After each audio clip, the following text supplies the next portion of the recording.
Hello guys, it is Teenage DC Fan back with another video.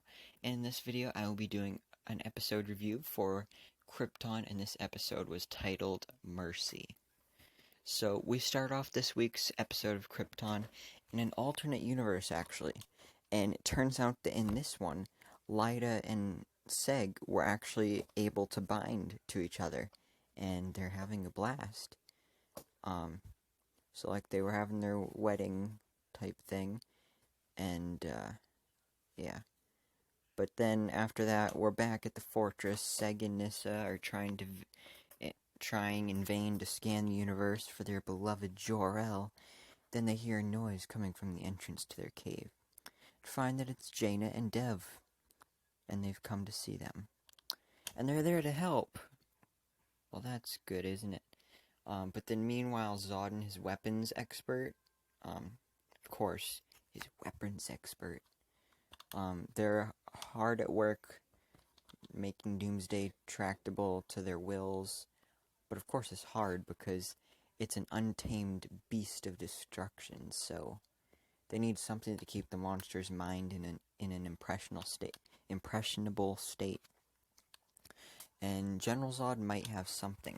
It's a plant called the Black Mercy that will paralyze the body while leaving the mind in a dreamlike state. Right now, it's grafted onto Lyta's body. But wait, didn't Lyta die on Wegthor? Nope, that was just a clone. And remember that alternate universe we got to experience for a hot second? That's what's keeping Lyta's brain alive. How sick is that? I mean, Zod is a disgusting man. Like, that's his mother, and he's doing this to her. He's crazy. But back at the fortress, Seg, Nyssa, Jaina, and Dev are hatching a plan to lay siege to Zod's first fleet before it can launch to Wegthor. If it reaches the planet, it'll be complete destruction, and they're going to breach the stronghold through some underground tunnels. But shortly after they execute the attack, Nyssa and Seg are forced to surrender to a room full of Sagittari. That leaves Jaina and Dev to find the armory. In Lyta's fantasy, reality starts to impose itself. The suppressed truth in Lyta's mind breaks in and mucks things up. Yeah. So then there's trouble in paradise. Namely, she's told by an oracle that her child will be the jerk General Zod, and that's enough to scare anybody awake. And then Zod and the weapons expert pump Doomsday up with some of the Black Mercy toxin, but they need more, and they get that from Lyta's paralyzed body. With some of the toxin out of her body, Lyta is able to overcome well, she's not paralyzed anymore. And then she wakes up, basically. But before she can leave, she has to extricate a bunch of planty tendrils from her throat, though. I hope there's mouthwash on Krypton, because that's disgusting. Like, she's got the Black Mercy, like, tentacles down her throat and stuff. Damn, that's disgusting. But meanwhile, Dev and Jaina are worming their way through the halls, trying to find the armory, when they're stopped by some Sagittari. Luckily, Lyta has come to her senses enough to blast the Sagittari away and save her ex-boyfriend and mom. It's a reunion! Yay! And then Dev splits from the mother-daughter pair and breaks Nyssa and Seg from their little prison by punching through a force field barrier. But then,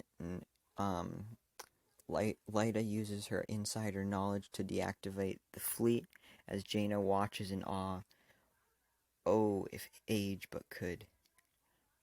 After that's done, she's reunited with the rest of the gang, and in particular Seg. They also united mouths and tongues and upper bodies. And General Zod is pissed, of course, because, you know, his mother escaped from his capture, and his, you know, she's not his prisoner anymore, and now his parents are having sex again. So, good for them. But that's pretty much all that happened in this episode of Krypton. Like, that's pretty much all I can do to sum it up. I mean, it was crazy to find out that Lyta is alive. I didn't think she would actually be alive, but at the same time, I didn't think she was dead. But I'm glad that she's not, because she's one of the main characters for the show, and also, now that Zod has control of Doomsday, maybe we'll get some really cool scenes in the next episode featuring Doomsday and him just slaughtering Kryptonians. Now, that sounds a little dark and gory, but it would be awesome to see. So let me know what you think down in the comments below. Did you enjoy this episode? Thank you so much for watching. Please remember to like, comment, and subscribe. And I hope to see you in my next video so I can bestow all my DC knowledge upon you.